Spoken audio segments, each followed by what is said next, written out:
Hello আমার প্রিয় বন্ধুরা, দেখো আমার এই চারকোনা পটটাতে ছোট্ট একটা পেঁপের চারা হয়েছে। তো এই পেঁপের চারাটা রেখে লাভ নেই, কারণ পাশেই দেখো এই পটেই আমার কি বড় একটা পেঁপের চারা নয়, চারা থেকে গাছ হয়ে গেছে। এটা অনেক ঝাঁটোরাও ছিল, কিন্তু রিসেন্ট আবার কিছু পাতা ঝরে গেছে। তো এখন এরকম আছে। আর কাণ্ডটা দেখো, কাণ্ডটা কিন্তু বেশ মোটা, এতটুকু ছোটো পট আনতে যে বেশ মোটা। এখানে দেখো শখ করে একটা কলমি গাছ লাগিয়েছিলাম, মানে কলমি শাক খাওয়া হয়েছিল, সেখান থেকে একটা নিচের ডাল লাগিয়েছিলাম। দেখো সেখান থেকেই এরকম ছাটাটা হয়েছে। তোমরা কিন্তু বলতে পারো কলমি শাকে কি ফুল হয়? যদি ফুল হয় সেটা কেমন দেখতে হবে? আর এই যে এই পেঁপের গাছটা দেখছো তো, পেঁপের গাছটা না আমার লাগবে না, আমি এটাকে তুলেই ফেলবো।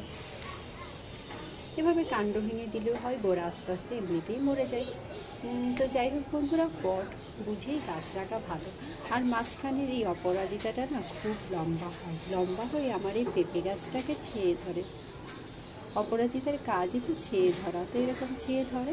আমি আবার চেটে ছুটে দিই, কারণ অপরাজিতাকে একটা সাইজে রাখতে হবে। এটা মেইনলি হচ্ছে আমার ভেজিটেবলস করারই পট। ভেজিটেবলসে মরিচ লাগাই, কখনো কখনো শাক লাগাই, আমার খুব শখের একটা জায়গা বলতে পারো। তো যাই হোক, এই যে পেঁপেটা কেটে দিলাম আর রাখলাম। আর জানো বন্ধুরা, পেঁপে গাছটা কিন্তু অসুস্থ হয়ে গিয়েছিলো ওভার ওয়াটারিংয়ের কারণে, পাতা ধরেছে। এখন আবার এটা ঠিক হয়ে গেছে।